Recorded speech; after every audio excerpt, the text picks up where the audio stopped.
Mais dans le bien, Baba, il va appeler à Zaga, bon, mon ami. Pardon? Au surtout côté d'hiver. On va appeler à Zaga, bon, mon ami. Là, c'est une pourtant à Imitaza. Oh, d'accord. Ah, ok. Logiquement, c'est tellement logique. Ministre de l'État, mission à l'acte, mais même pays déjà mission à l'acte. Babylone, on dit de te défendre dans le Parlement. De définir un artiste. La loi ose protéger les artistes musiciens, c'est le droit de terme. Là, la bosse, ma collègue dans la tour, quand on a la qui c'est pas la peine. Hein? Et pour aboutir à rien. Que c'est plusieurs années. Sur le talis, rarement, il y a bouté le côté. Tous on espère la featuring, il y a au solo là, pour promouvoir qu'il tient le bus. On va comme à 20h30 dans une appel. Pour la première fois, on va en parler. Comment ça se passe?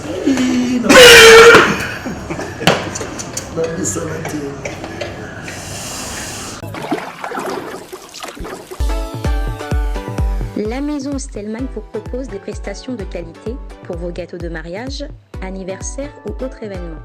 La maison Stelmach vous propose aussi des gâteaux personnalisés pour vos anniversaires ou autres. Contactez-nous au 06 63 30 36 83 ou encore au 07 81 83 15 74. Vous pouvez aussi nous contacter sur la page Facebook Stelmach.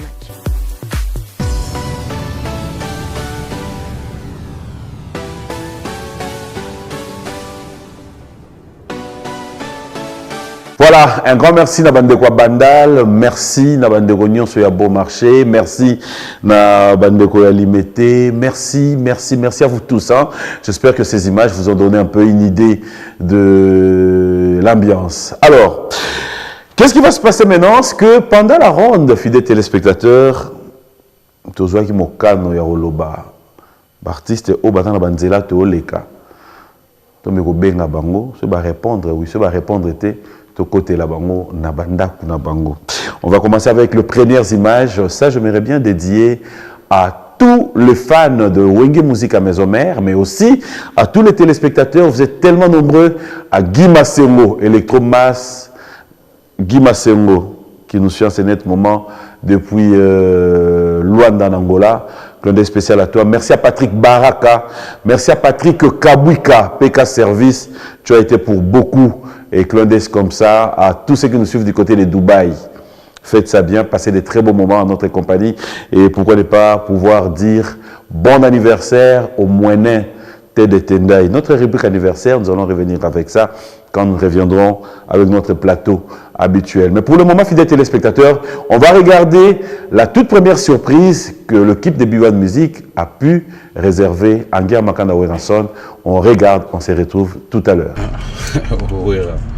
Beaucoup na position mo bavandi na e abongami te ni wa ko crier mutabando ndoyo ko kapenda mboma très le bâton se bavandi ababi peut-être oui si oui papa na la caméra ko meilleur vœu. Meilleur vœu. Oh, Marie ma belle Annie, ça va? Très bien, très bien. Oui. Azar? Azar, il n'est pas connu. T'es, Coco, t'es, il y a une surprise. Promis, t'es. Je suis un bengi et un bébé. Les lots, tu as fait le premier. On fait quoi? L'anniversaire, nous allons le passer. Mais justement, t'es, la surprise. C'est quoi la yébe qui va crier? Il faut pas aussi aller. Il fallait tirer la commune. T'es. Ton côté est bébé. Ton côté est bébé. Caméraman, on va te mener.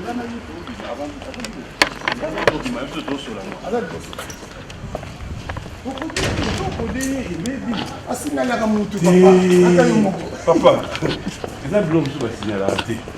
Un blond qui va signaler à la tête. De la forêt, de la forêt. Meilleur vœu, meilleur vœu, meilleur vœu. Ça va? Hein? De la forêt. Quel service? Ça va? On va à bien dans le bois fait. Papa. Non, caméra le maté. Non. Non, mais ça fait du bien aussi. Ça fait du bien. Dis-moi, ça t'arrive qu'on va d'abord dans le bois, tu vas faire, tu vas dire yo. Bon anniversaire d'abord. Merci. Mais où tu es? Non, si, non, ça la ronde. Non, ça tombe bien. Et puis j'appelle personne. Je voulais quand même voir. En fait, on a les cas. Nathan a dit bon, tu me rends au hôtel là. Tout côté. Madame, ce que tu vas ça va bérir, tu vas écouter la position de la caméra. Mais bon, comme c'est chez nous. Mais non!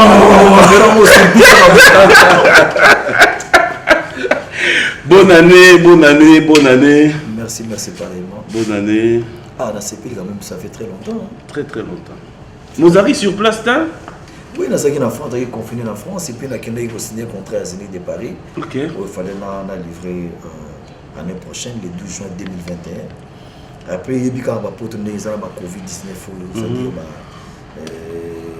c'est-à-dire les qui va confiner France. C'est-à-dire qu'on a un air donc quand même c'est pour ça qu'il y a un mot. On appelle document pour autre chose visa en tout cas c'est pour ça qu'il y a une diversité, tu sais quoi vous en hôtel donc au bimaka il bosse hôtel au zoom na hôtel restaurant fermé ma boutique fermée fonctionnement ici dans la boutou mais studio ou quoi rendez-vous boutou autant pour la ndenge les autres yo mon pongé ko yelo be 21 caméra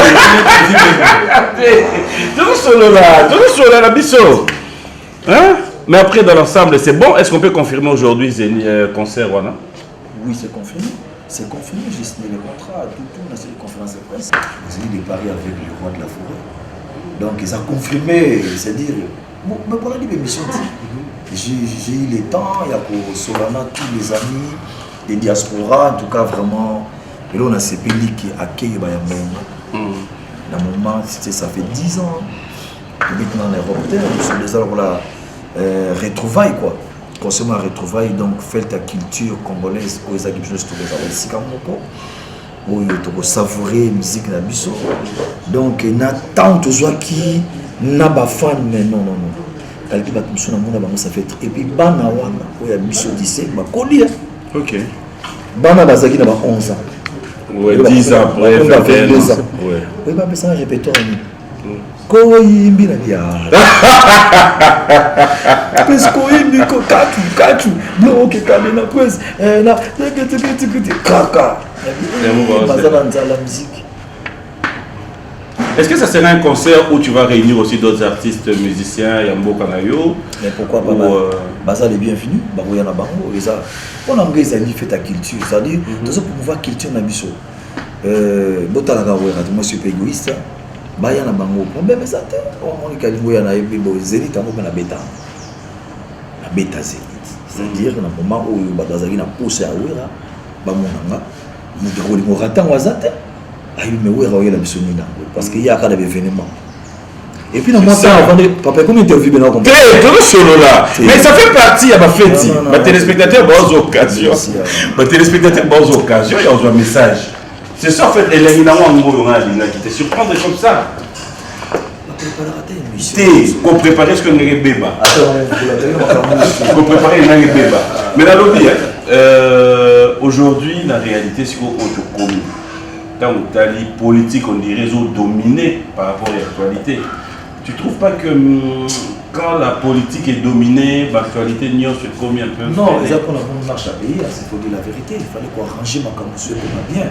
Ou c'est peut-être démarrer, tous en va barrière. Pour démarrer musique bien, ou que politique, ils ont marché bien. Il faut politique marcher bien, ma qualité qui est normale. Tous appels opportunité pour marcher bien.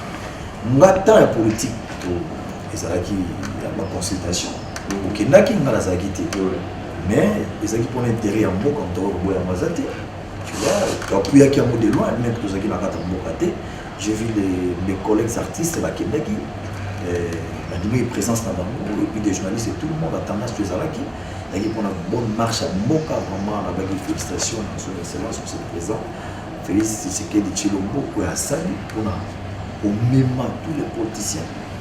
L'initiative Union Sacrée, pour nous côté l'avenir et en boca. Dans l'avenir, lobby, elle on quoi apporter pour un changement, tout. C'était bien. Bon, tant que bon, on a comme bien. Alors, ce que chez nous, je bien, il est malin. Le tour tracé chez nous, il y a bien. C'est pas mal, mon frère. Tant que moi, on va zater. Mais, et tu fais bisouter, s'il faut dire la vérité. Ok. Contrairement à la logique, mais la maison mère, contrairement à la logique à la musique, tu continues les premiers, les 1er janvier. C'est-à-dire, interview, nous, à Liboso, il y a né, je pense. Non, comme il fallait, c'est la route du Plata, si tu appelles que Banda, on se retrouve là, mais interview à Liboso, il y a né. Comment est-ce que tu as pensé, tu as compris ton côté sans rien, ton message ton côté formidable, oui, on commençait déjà à consommer. Mais. Papa, l'homme propose des dispositions. Ok. Au Bisotoka, qui a monté au Bonati. Début vina les Anzamba. Début souka vina les Anzamba. Pour ce dans le milieu, on a tout pensé na yo. Et l'eau aux autres thèmes, on a envoyé ma montre. Nzamba. Il y a mon Nzamba au-dessus, on a comme Nyoso. Vous attendez son plan na yé. Aïe, que tout le monde a mon macambo pour le. Oui, mais qui me sont tout à bas concert. Avant tout qu'elle avait des concerts, on a acheté pas. L'air de Yébo, allez, ami. Ville morte. Tout ça, pardon, confiné. Parce que c'est tout ça confiné. Confiné dans le cas de Moka, c'est-à-dire où il y a pour la COVID-19, pour le lot, et attaqué, ou sinon, c'est-à-dire population, pour le lot. Bandima qui était que Covid et ça là. Mais tant que je suis malade, je vais m'en frère, comme un chef de l'État. À moins que pour protéger la population là, il fallait décréter couvre-feu et tout. Si vous voulez tout la musique, couvre-feu jusqu'à 21h, vous avez TRN. Mais ça, vous avez la musique, il faut respecter. Et ça, normalement, beaucoup de côté. Et bien, l'eau est oui, voilà, tout le monde. On va payer comme à 20h, 20h30 dans une balle. Pour la première fois, on va à la balle. Comment ça se passe?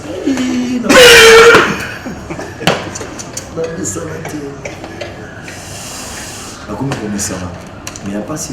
L'occupation de nos oies de 21h, si toi, mais ça, on a la vente, c'est un peu chaud. Et ils ont un film, ils ont profité de leur portable, ils ont répondu à un message dans la team de la main. Ils ont vraiment la cause dans moi, si on a travaillé. On a revoir sur la matière, on a travaillé. Et puis contact dans la producteur, on se toujours attendre sur la tête. Puis c'est quand même moi, tant il y a ma camusou, tu vois, on a qui parle vraiment tête. Non, mais la peine qu'on répondre, tu vois. Et c'est pas mal aussi, hein. Là, mon pays, échanger moi, donner mon kémé, et ça va passer. Pour s'adapter dans nos amants passés. 2026 et 2021, rapidement, parce qu'on va vous laisser continuer. 2021, 2020 pour Ouera. Quel bon souvenir, mauvais souvenir dans cette année par rapport à la musique, par rapport à 2020, au aussi là. Quels sont les bons souvenirs, les bons moments partagés en 2020? Quels sont les mauvais souvenirs de 2020? Qu'est-ce que tu... Bon, en tout cas, mon bon souvenir, tout barak est base parce que je m'en les arabes qui nous ont battu les familles d'abord, nous a bien, famille d'Amagnon sur Bazali. Et puis côté professionnel là, on avait été conseillé bien. Chez Théma, ça qui est trop bien vraiment, j'espère que vous avez fait un concert. Bien que l'enfant est dans la catambo, on a bougé, mais quand même, on a besoin de là. On ne sait pas comment on a pas les mines à Mango.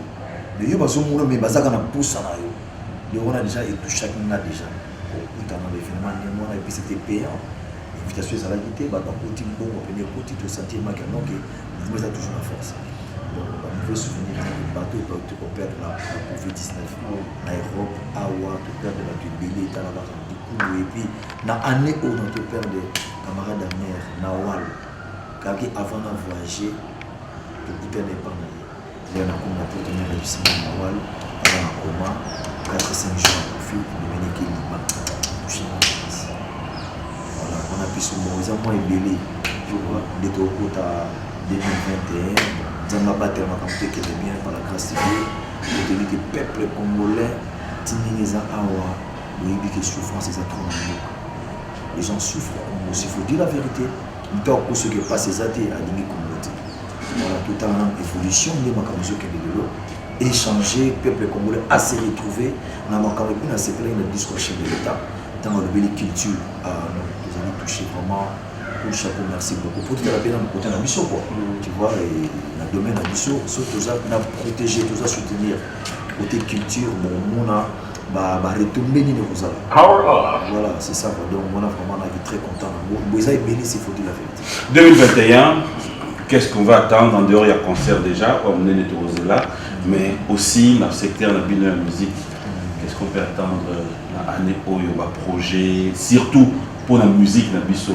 Si Ouérason doit parler au nom de tous ses collègues artistes, qu'est-ce que Ouéra pourra demander à ses collègues? On a bossé avec mes collègues dans tout. Quand on a la c'est pas la peine. Il va aboutir à rien. Que c'est plusieurs années. Il faut aller rarement à l'eau et aboutir à l'eau. Tous les espèces de featuring, il y a beaucoup de là pour promouvoir la culture de Bissau. C'est-à-dire que moi, aussi, on a présent sur ça. Il y a l'homme d'Azar les plus aimés, autant que ce soit ici, Azar a un système chaque mois, bien après 2 mois. C'est les réunion ensemble de l'artiste. Il y a aussi rien du tout et le moment où on peut te sauver quand tout à l'avenir en gros. Parce que nous avons une idée à quoi porter. On a ensemble tout ça, c'est-à-dire pour la cohésion, parce que là-bas, j'avais un projet comment un artiste peut devenir millionnaire. Comment un artiste peut devenir millionnaire? Oui, dans 2 minutes. On a expliqué un moment. L'autre société de communication, il y a plus de 5 sociétés de communication. Maintenant, on a plus de 10 millions d'abonnés. 5 millions d'abonnés. Si on va créer une plateforme, on va créer un magasin à vendre des audios. Plateforme RTL, soit bien d'accord. Quand on va créer Orange, on va créer, c'est les plateformes là-bas. Il y a un magasin à vendre des audios des artistes et musiciens. Quand on va créer un lien, on a réseau de communication. Tout autant ce portable, tout le monde a la possibilité d'acheter 100 $ par jour. Nous avons des fanatiques partout dans le monde. Nous sommes capables de recharger $1, $2 à chaque portable. Vraiment que nous sommes fanatiques à X, Y, Z. Bon, tu as lancé que nous avons CD dans un mois. Allez, tu as jingle, jour, motel, et le fanatique a dit que c'est là où il y a $1. À se préparer, on va option, comment manier la portable, il suffisait un DW, sauf qu'il n'y a pas aussi par album en relation. Prenons ceux qui ont 5 millions de fanatiques. Il y a artistes, Y, Tchalamon, Miriabel, et tout consort, héritier, tout par exemple. JB, par exemple, on a besoin de CD là-bas. On va continuer la plateforme. Celui dans 2 minutes, il y a 5 millions de sonner.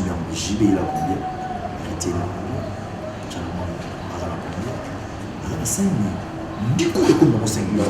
Le dit 20% et qu'il a compté société de communication, 10% de créer social pour les artistes, 10% de payer sur le gouvernement, de payer sur le monde. L'artiste attend 50%. C'est 50% de l'artiste, il y a 5 millions de $ dans la continent. Il peut investir à côté de l'université, à créer l'emploi, à engager 10 000 personnes pour ça. Très bonne initiative. Mais c'est clair. Tu sais quoi? Aujourd'hui, sur le talib, j'ai compris ça dans le portable. Oh non, si vous cliquez 1, 10, 1, tu gagnes la voiture. Oh, gagner peine d'argent. On a perdu $2. On a perdu $2. J'ai quoi?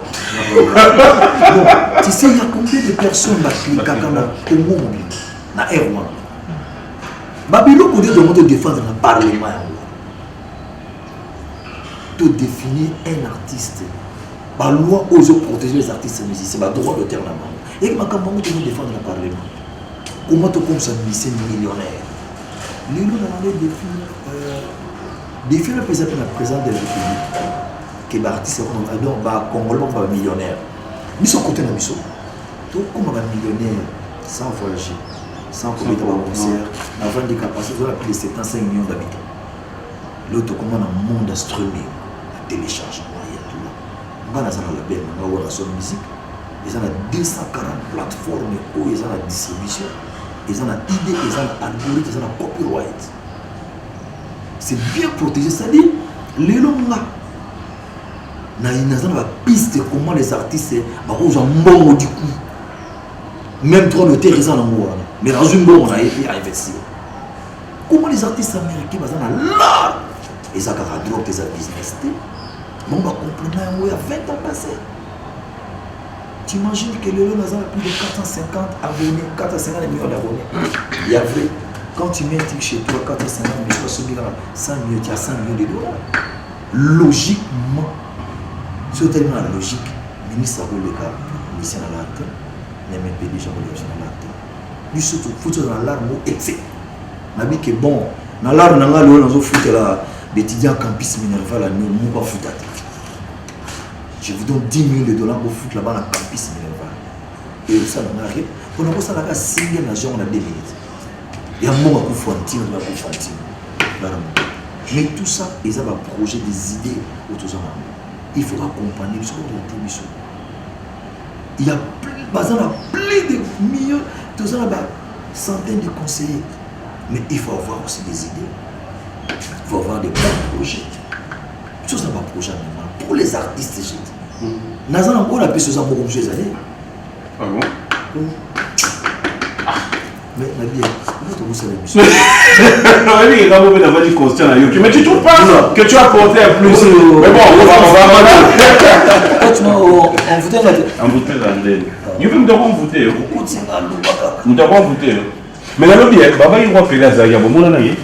Pardon? Au second de ce l'hiver. On va appeler à Zaya. Là, c'est une apôtre dans les Mitazar. Oh, d'accord. Ah, ok. Les artistes. Ah, je viens bon, la famille, c'est pas mal. Ah, de la forêt. Ce qu'on nous vend du boyer, couvre-feu présent. Oui, mais on est sans l'air. Tu as la non. Ok, parce que notre matin, il y a du temps pour vous. Non, pas la couvre-feu. Papa, est au-dessus de la loi, il faut respecter la loi. Si on a bien mal, on a des exemplarités, dans ce moment, toute une génération derrière nous. Il faut tout respecter la loi. Et puis, chaque fois, on a besoin de cet moment. On a les réseaux sociaux. On a moni, j'ai un producteur dans Kenya. On a moni, appuyer la maman Denise Nyakero. Pour 40 il y a maman Ndiabé. Ah, papa, l'initiative. L'initiative, il faut apprécier vraiment. Première dame, au fond du cœur, merci. Au moins, tant qu'on va soutenir les producteurs et qu'on appelle tant que basé à son paix, soutenir plus. Parce que le peuple a besoin d'encadrement, a besoin de soutien. Dans le geste au Salaki, maman Denise Nyakero Tshisekedi. On a Gilles Nzala. On a les réseaux sociaux. On a les réseaux sociaux. On a Sigmati. Et puis, pas Nazala qui bat les commentaires, qui bat ici, maman Denise grave. Et puis, à partir de là, on a découvert que Azosala l'action peut ébéler. C'est bien, on a ambassadeur de la paix. On a l'action ébéler. bien. On a un confinement, on a 6 ans ébéler. On a Kenya, on a banque du sang, on a payé Makina. Si vous avez que la profession de côté musique, ma producteur va comment soutenir le pays Papimbo, ma producteur, c'est vous appelez soutien parce que l'artiste et le ma producteur, il faut dire la vérité. Dans la occasion, je suis dans la Zénith, j'ai un producteur indien. Mais on peut comme ça, biso, ma producteur va zater. Comment il y a ils ont la chance. Il faut dire à papa, il faut faire de la forêt, j'ai chance parce que. Oui, indien. Tout appartient. Oui. Appartient formidable. Ah bon? Nakosote formidable ils ont ma fille beaucoup baza bantiese basombaka yango nzokata na sala clip na Dubai bazwa yango ba multiplier yango ba banza yango omonika bloka ba rabbit les indiens ba jacques na bango oh non non est-ce que yibike tous naza na invité artiste ya Hollywood ya un na concert ok papa c'est que tout le monde artiste na combien de films tout le monde 1 million. Oui, non, laisse-moi t'expliquer. Ça va changer. Film. Ouais, justement. Pas un film. On continue. Film. Vous autres, il y a un film. Vous avez un film. Ça c'est la meilleure. Maintenant bien, eh ben ni nous sommes dans faire la banda pour boy. Non, tu as télé pour comprendre. Eh ben ni nous sommes dans faire la banda pour boy. Bazo ça la bloc il y a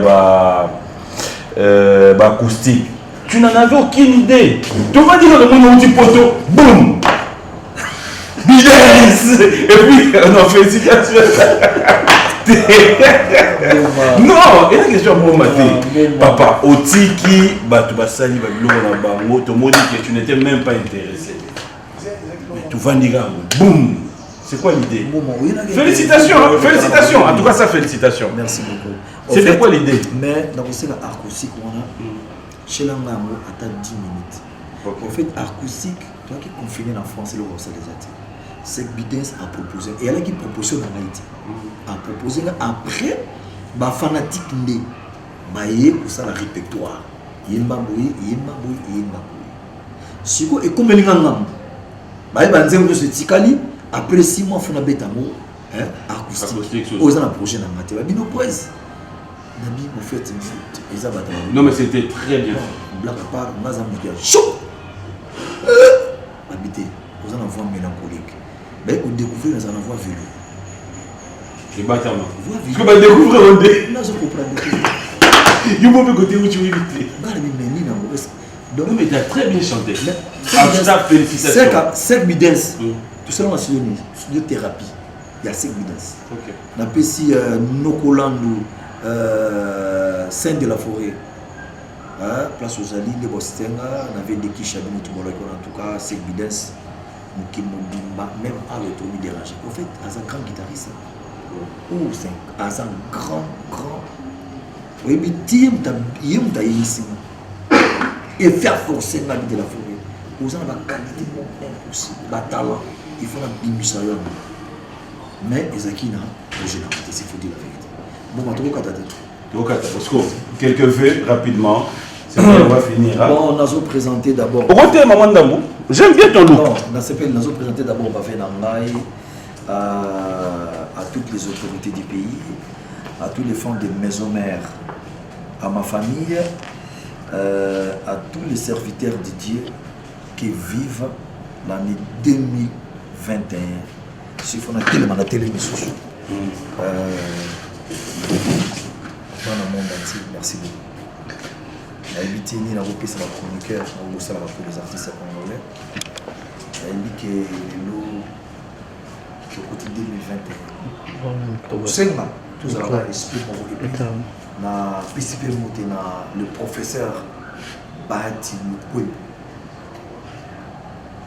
Parce que vous avez dit, les formateurs, vraiment, on a la sagesse et l'intelligence.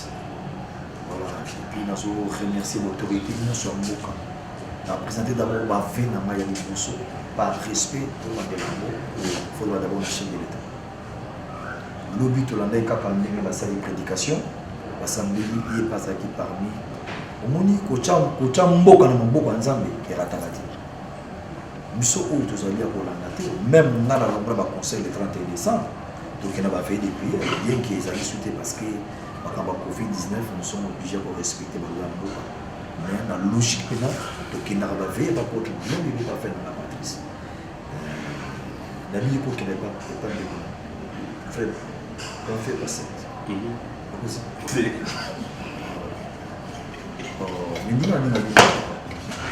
Oui, il y a un grand frère. Ah, pasteur.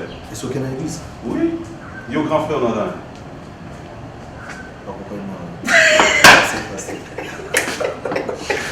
Merci. Merci beaucoup, Sugar Baby, Maman Luanda. Monde entier, Bobo Sanaté. Et puis, na Pessi Bongo, Bafé Nanga, na Yemoko. Le sénateur. Oula. Ouais, t'es pas ça, mais merci beaucoup. Na Pessi Bongo, Bafé Nanga, le sénateur Guy Luanda. Balobi, combattu n'est jamais abattu. Bloc, Babi, c'est le sénateur Guy. Il y a Isa Moutema. Alors, Nzamba Likolo, tout ça, mais la Moutamona a été. Mais nous voulons pas la fois. Moi, le sénateur Guy Luanda. Ok. C'est balai. Oh, il est baleine. Baleine. Ah Non, je n'ai vu baleine, il n'est pas compris. On a mis baleine. Donc, ça blague, tu sais. Patrick Mouniomo, la sanité, tout pour soutenir la maison mère. La présenter ma femme, nous sommes en attendant la barrière d'ici un peu fou. Son atteint, il a poto, nous sommes posés des livres, nous sommes qui seraient les Camerounais, Léance Batutu, Ambara de Saint-Ouen, Makiwa, Maman Pasteur, Nabana, et tout ça, Églati. Banana, vraiment, Batutu, Nambola, Ulindeke, Adécha Tipo, de sanité, Adécha Sanitaire, je m'excuse, de sanité, Grévé Fouti la Matita Libo, Batutu, Osana Bisso, na Suisse, nous avons la Popissou, la Suisse, sans oublier Popis Pemotena, Monsieur le Gouverneur de la ville Chantilly, la Sosali, Batutu, et puis na KCP Moté, na Yemoko,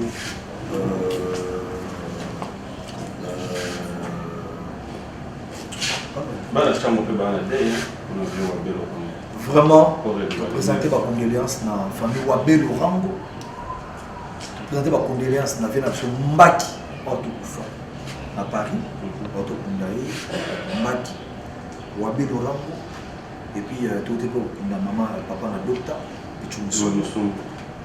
Donc, il va tout sur la soutenance, vraiment, merci de continuer. Bon, ça va être. Merci de acoustique dans la bêtise. Et ça la page officielle dans le compte YouTube. Sur le côté, ils ont un CDT, ils ont flash T. Dans la motatif, na place ma parler au bout de la famille et vous déranger aussi. Mais ban ba mon amobie, ba ko bina pénage. Ils ont ma camoufler la carte na reproduire comme dire na ya kala, na changer mon combo. Donc c'est ça quoi vraiment encore une fois. Merci beaucoup. Merci.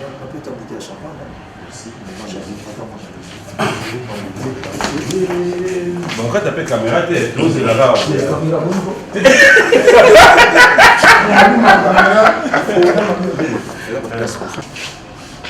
C'est bon. Action.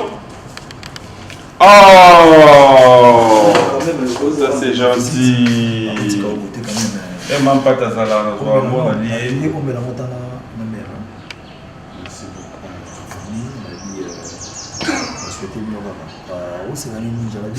Est-ce que vous pouvez en tout cas, merci. Merci, meilleur Venayope, le cola. Merci beaucoup. Mais est-ce qu'on va aller sur le non. Pour en tout cas, détruire mot d'ordre des alarmes. Dans un générique. Na bêta générique, moi, 3 minutes, 4 minutes. Ok. Na 4 minutes générique, on a 3 chansons, on a 5 ans. Dans une chanson, il y a Ruby, il y a Patrick Bologna. Ok. Patrick Bologna. Honorable. On a reçu à 3. Ceux qui manquent sur le cafouillage. Oui, c'est voilà par rapport à les little. Au coup de la place de Zoloba. Mais, on a confirmé. Mais 4e. Et quand il y a la vitesse, on a peut-être déclenché parce que. On ne sait jamais. On ne sait jamais. Mais année sous qui bien moi côté c'est les alarmes. Et puis label, dans label label de son musique. Parce que nous sommes jeune monde depuis Flash Boys. Dans ça la plan là on a mixé un peu en France. OK. Donc l'air dans Zoya Boy, dans stage ma master na bango, dans ça la clip na bango kalaté, dans label. Dans zone mixer les Queen Flash Boys, dans deux petits, parti 3, ils ont maxi single na salle. Mais dans 4 maxi single on a dans Zoya m'a payé moins 2 chansons dans 4 qu'on a renforcé bango. Voilà pour promouvoir des jeunes pour nous dans la maison babine. Ils ont la 4 label. Mais dans compte à Wingé maison mère janvier awa, on peut parler générique. Dans 3 plats faits, mais pour ceux qui ont des Kenapso, janvier, février, mars, avril, na niati nous suppose les tu vois et là on a besoin de et puis nous avons quelques rappeurs. On a ça on a featuring basé au mois de janvier. OK. On a c'est 4 5 6 rappeurs. Sur la idée de ça il y a pour la qui donc on sommes sur côté pour commencer. C'est ça. Merci beaucoup de là. Merci que le bon Dieu vous protège. On ça la peu prière. Makasi. Tu me connais monsieur ça la prière pour moi. Nzambe papa mokonzi, Jean mokonzi. Yim tozo batela biso to vandi lelo. Kolo mingi oto yebaka bazati. bakina ba Covid-19 yo protéger biso. Tika de 2021 makila na yo esopa na bandeko nyonso ba artiste pe ba fanatique po ya biso ya maison mère na ba journaliste bango nyonso ko batela bango protéger bango eloko mabe ezala te na pesi nyonso maboko na komona pe na kombo Jésus Christ au nom de Jésus de Nazareth. Merci Seigneur Jésus. Amen. Amen. Pas président, bonjour. Meilleur vœu. Ah, pas président. Nada na les cas côté à siège. Aux un siège de. Aux un siège. Nada côté nda kuna yo na parler. Aux on nda ko ba erne. Ah, pas président. Ok, meilleur vœu de bonnes choses, que Dieu te bénisse. Merci. Voilà. Et nous sommes en train d'entrer. Vanda. Ah, mais pas président. C'est sûr, à mon voiture, mais à mon asco qui est là, tout cas, caméra, faut caméraman à bâtiment, comprendre? Caméraman, faut bâtiment. On va maintenant descendre. Quitte à Mozo, yo to quitte na biso ka mon garde na e au banga déjà caméra mais quitte à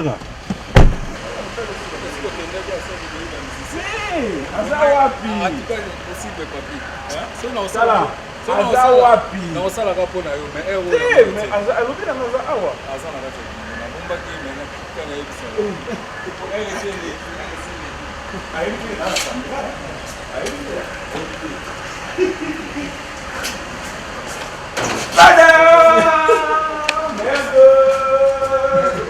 Papa président, merveilleux. Bonjour, merveilleux.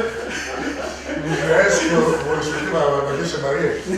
Hein? Vous avez tout à la caméra, merveilleux. Merci à vous. Je vous mets en mais comment on fait dans la politique? Et là, le premier, on fait vraiment. Merci, ça va? On a peut-être le premier pour faire nos pays. Ça la fin du premier, oui. On a quand même là-bas tout seul, donc il fallait là tout à l'heure. La collaborateur là, j'avais tout le personnel ici à Zélico. Ok. Tout le monde là, tout le sang est là. Donc au moins, il y a comme quelques jours.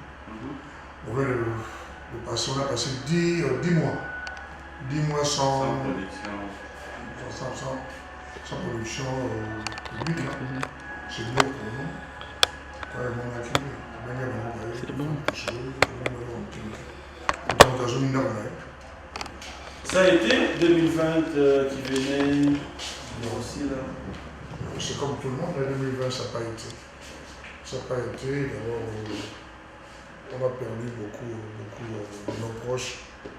Surtout beaucoup de ceux-là qui étaient proches de Zélico, au niveau de la famille. Et ça continue avec,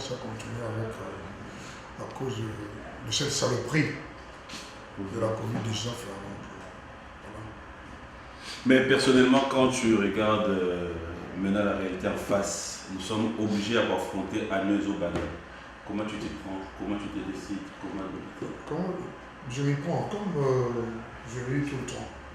Bon. L'État, le gouvernement joue le rôle de nous protéger. Mais il doit penser vraiment à nous, les artistes, surtout les artistes musiciens, en particulier les artistes en général.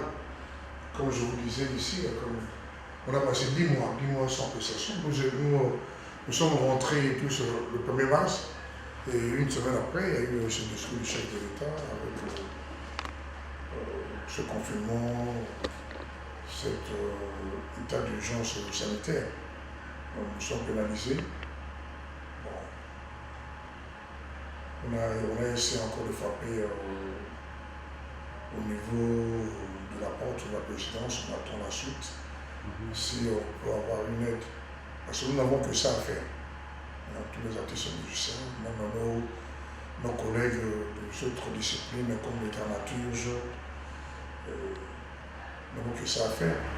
Et en plus, nous étions cités nommément, donc pas de prestations artistiques. Donc on ne peut rien, on est là dans un chômage forcé. Mais alors, en réalité, vu que ma communauté est cleaning et l'autre, comment vous vous en sortez? Parce qu'il faut payer les musiciens. Dis-moi. Ah, on ne peut pas faire autrement, tout le monde y battait. Nous, on a eu quelques prestations d'invitation, mariage pendant 3 ou 4, pendant 10 mois. Ça ne peut pas résoudre tous nos problèmes. Nous avons des gens qui tombent malades. Nous sommes conventionnés à une polyclinique. Heureusement que c'est un frère pour nous, le propriétaire, le docteur Bollier, que nous comprend. Nous avons des factures à régler. Il y a tout cela. Donc, voilà. On attend. Société de droit d'auteur. Annecy de bien. Société de droit d'auteur, année ici, bientôt, nous sommes venus dans les affaires. Bien que nous étions dans le conseil d'administration, mais sommes venus à la tête de cette société depuis le mois de novembre 2019. Ça n'a pas été facile pour nous jusqu'au moment où nous parlons. Nous étions toujours au niveau du palais de la justice. C'est ce qui étonne tout le monde, en fait. La famille, tu m'as lobby, la lobby. Papi, là, oui, comment il y a ça pour la parquet et tout, en fait. C'est vous ou Eza Makamouya Sokoda? Non, Makamouya Sokoda, c'est malheureux que surtout comme on dirait, comment on appelle, comment on les appelle? Quand tout le monde tout ça dans la justice, tout le temps on a parlé de la justice, soit la brigade criminelle, on vous accuse de détournement sans preuve, ou comme on a preuve de causalité, parce que quelqu'un est passé, sans titre ni qualité, et quelqu'un qui utilise les entêtes de la Sokoda, les anciens entêtes de Sokoda, et qui, dans la lettre, il n'a même pas le courage de signer PCA de la Sokoda, il signe dignitaire d'État. Oh. Yo la mela nous balère, oui, on a peur de vieux bomba c'est mimi. On n'a pas de place. Non. Pour qu'on ait une sortie, d'abord après, d'abord ici. Je suis baillé à bêter extrêmement après on dit mon mari. Vous avez un ligne à y conseiller à 5 sur le c'est du bout. Tout j'ai à batailler, mais il y a quand même un zoom en orchestre. Hein? Il y a qui passe en orchestre. Oui, je t'informe. Ah oui, Baki. Non, ah bon, si vous tournez le moment direct, à Roya là, sur la Roya, mais sur le jeu à plateau, vous avez une émission là. Vous avez d'abord l'émission là qui est parlé dans le bas. Pas plus de mots. Là, je sais, on va vous laisser. C'est vrai que c'est le premier. Est-ce qu'il y aura un message dans nos familles sur Zaïko? C'est vrai, on a passé de bons moments. Et après, la pandémie, un message pour la nation, un message pour les fanatiques, Bandekonion, sur peut-être la veine européenne. Le message,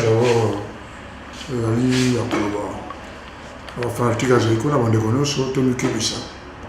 Maladie, les alliés vraiment. Tala biso to perdre baninga ebele na kati ya Zaïko na baninga baye ko sunga biso bomi batela 2020 ezalaki malamu te mpona biso to Zaïko to perdre Pacheli to perdre Chérif Kimbondo to perdre Jimmy Americano na Poto bandeko ebele mosu na bosani bandeko ebele oyo baki ko sunga biso na Paris ba Papi Kanza banani bato ebele oyo batiki biso à cause ya maladie nandeko na ngai oyo azali kobenga chaque dimanche mbaki malauka autre kotika biso kalamingi te eza mpe kaka covid te mais ezaka question tomikebisa donc tosambela nzambe ke mbula oyo tokoti tokenda oti na suka soki akobongisa na ndenge ke maladi etika biso pour que na décembre année prochaine tose retrouver tofete 50 ans ya Zaïko bien ke kozala 52e année tofete 50 ans ya Zaïko malamu surtout, je comprends. Bonne année, moi, et été parce que Covid est bien ici, surtout. Donc, on a pu contenir nos rigueurs. Le quoi, peut-être tout le monde en a, l'obité le bocuna, et l'équipe sacaloso, et l'équipe carton soso, et l'équipe carton macayam. Donc, Zambé, abattre la bicho. Merci beaucoup. Pour ça, on makasi. Mon boulot ici dans la côté, on a dans la kimia, pour bichoper balangan zembo, là, on est comme sous. Nous avons appelé Zéla, on a rebêté à Kuna, pour nous recevoir un plaisir. En tout cas, bonne année 2021. On a des connaissances dans la beauté de la bicho. Courage,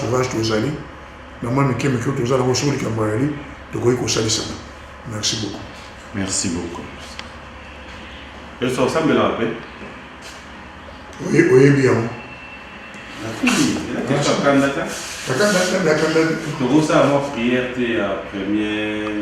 Prière, prière, en maille 2021.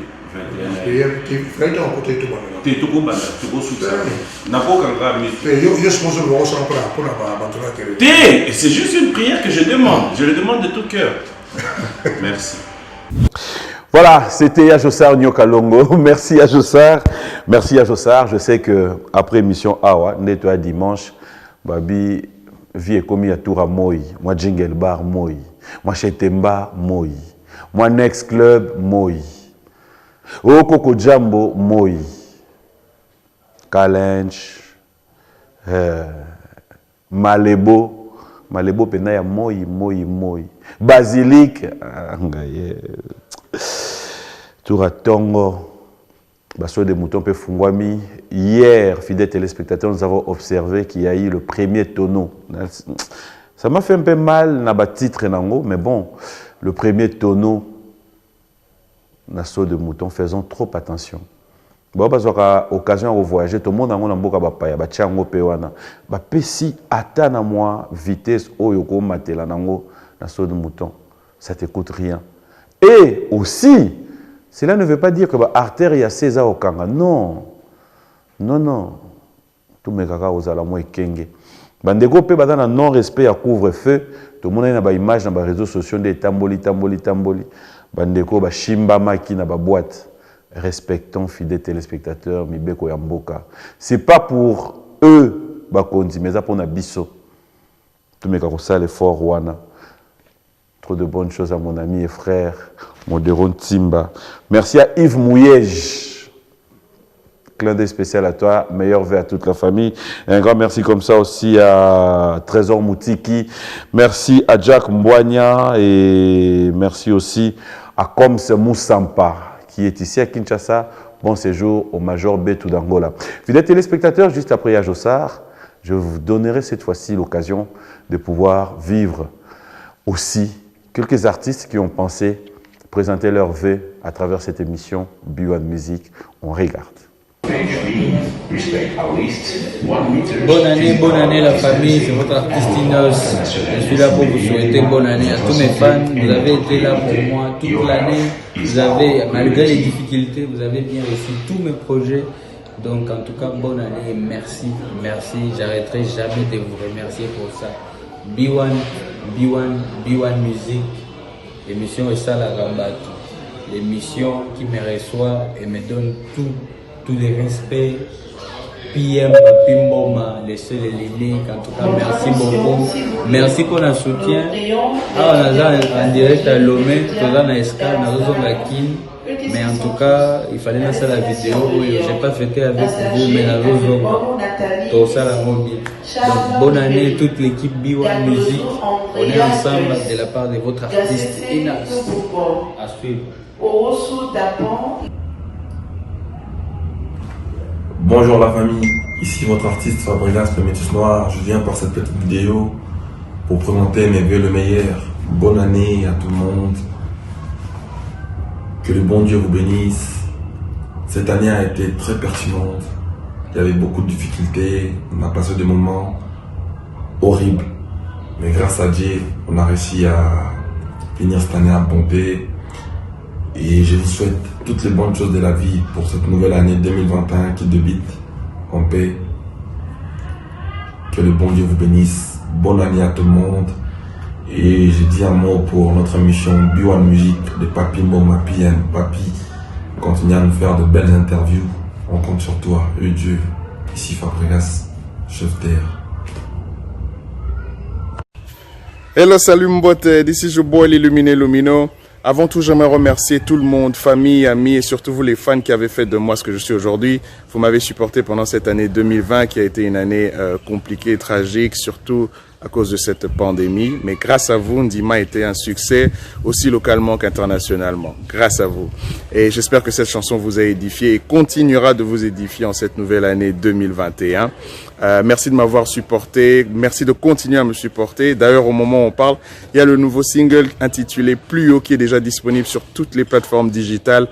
Pour le moment, c'est encore l'audio, mais très bientôt, la vidéo sera prête et vous sera diffusée. Déjà, dès qu'elle est prête, bon, mon parce qu'il faut les cas sur B1. Hein, ça doit passer sur B1. B1 Music, l'une des plus grandes émissions de la place avec PM, Papi Mboma. Donc, d'ailleurs, le plateau sur lequel je dois passer très bientôt, PM, Yandenin. Hein? Tout si c'est le Congo, tout c'est ça va fan. En tout cas, merci pour le support.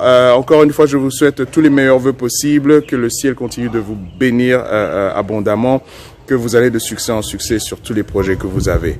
Et c'est de la part de votre artiste, l'Illuminé Lumino, Mr. Mwinda. Voilà, qui commence bien, finit bien. J'espère que vous avez aimé. On a eu à passer des très beaux moments. Merci pour tous vos messages de vœux. J'aimerais terminer cette émission pour lancer un message à tous mes amis et frères des dimanches. L'année vient de commencer. Toromeka Rosal un peu, moi, regardant Nabandeko Oyo, vivre en abisso pour intérêt. Nabandeko vivre en abisso d'amour vrai, d'amour sincère. Je ne serai pas là pour dire que biso gatoza batumalamu. Non, non. Bino pe boza batumalamu po bolingo na bino po na biso. Eleki mbongo, eleki nyonso. Merci à nos frères, tous les téléspectateurs de Brazzaville, de Pointe-Noire. Vous êtes tellement nombreux. Merci. Mes téléspectateurs à travers le monde. Merci à Congo Mokili. Merci à vous. Merci aussi à ceux qui nous soutiennent. Hein. Merci comme ça. Na ba Oyope, ba Edaki Bisso, to passer ba fête malamu. Un grand merci à vous.